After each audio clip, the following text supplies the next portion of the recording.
एक ऐसा दावा जिसने पूरी दुनिया में खासकर न्यूक्लियर हथियारों को लेकर एक नई बेचैनी पैदा कर दी है।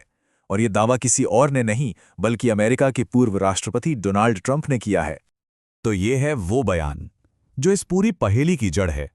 अमेरिका के एक पूर्व राष्ट्रपति का ये कहना कि पाकिस्तान न्यूक्लियर टेस्ट कर रहा है कोई छोटी मोटी बात तो है नहीं। इसने दुनिया भर की इंटेलिजेंस एजेंसियों के कान खड़े कर दिए हैं। तो सवाल ये उठता है कि इस सनसनीखेज आरोप के पीछे की सच्चाई क्या है, और सबसे बड़ी बात, ये सब ठीक इसी वक्त क्यों हो रहा है। चलिए इन्हीं सवालों के जवाब ढूंढते हैं। अब देखिए, ट्रंप ने जो कहा उसके पीछे का क्यों समझना बहुत जरूरी है, और इसके लिए हमें कहानी को थोड़ा और बड़ा करके देखना होगा। इसकी असली वजह छिपी है रूस के कुछ नए और बेहद खतरनाक सुपर वेपन्स में। अब रूस ने जो किया है उसे समझने के लिए पहले इन दो तरह की मिसाइलों का फर्क समझना पड़ेगा।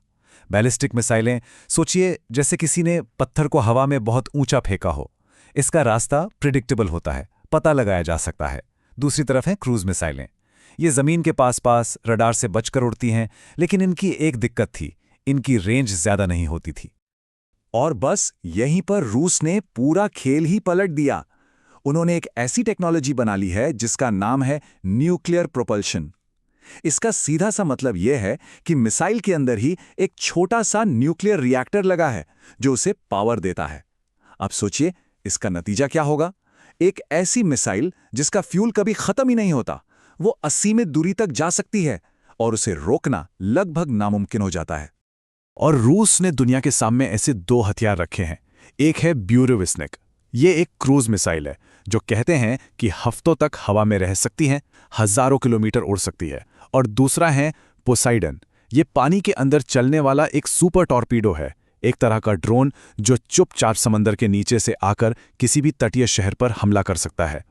इन हथियारों ने वेस्टर्न देशों की रातों की नींद हराम कर दी है।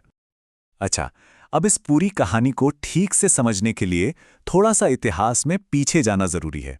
ये समझना जरूरी है कि आखिर ये न्यूक्लियर टेस्ट बंद ही क्यों हुए थे और इन्हें दोबारा शुरू करने की बात इतनी बड़ी क्यों है। तो देखिए, दूसरे विश्व युद्ध के बाद से ही अमेरिका और सोवियत संघ के बीच टेस्ट करने की एक होड़ सी लगी थी। यह सिलसिला चला 1992 तक, जब अमेरिका ने अपना आखिरी टेस्ट किया। फिर 1996 में एक संधि आई, CTBT, जिसका मकसद था कि अब कोई भी देश न्यूक्लियर टेस्ट नहीं करेगा।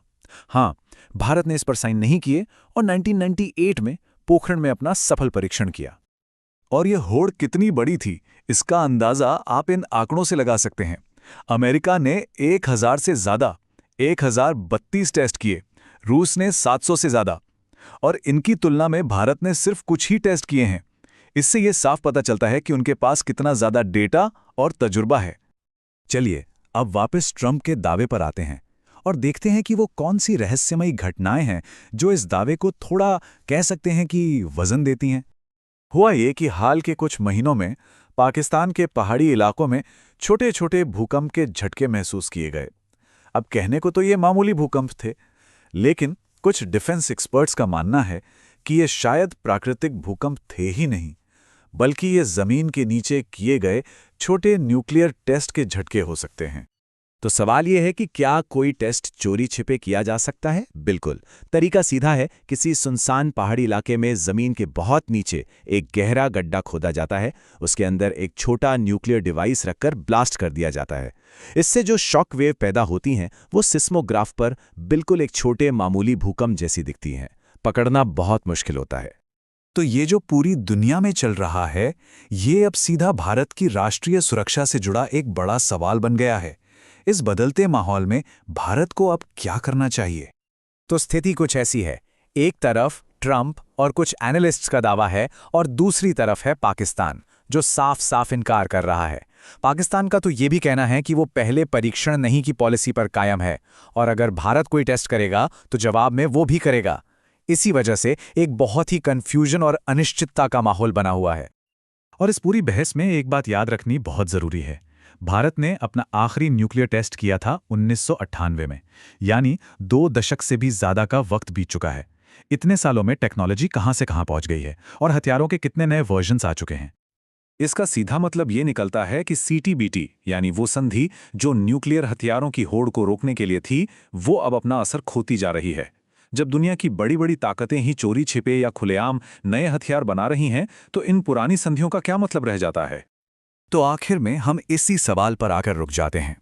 एक ऐसी दुनिया में जहां पुराने नियम टूट रहे हैं, जहां पड़ोसी देश और दूसरी बड़ी शक्तियां चुपचाप अपनी ताकत बढ़ा रही हैं, क्या भारत को अपनी सुरक्षा के लिए इस रेस में दोबारा शामिल होना ही पड़ेगा? ये एक बहुत ही मुश्किल सवाल है, जिसका जवाब देश के नीति निर्माताओं को जल्द ही खोजना होगा।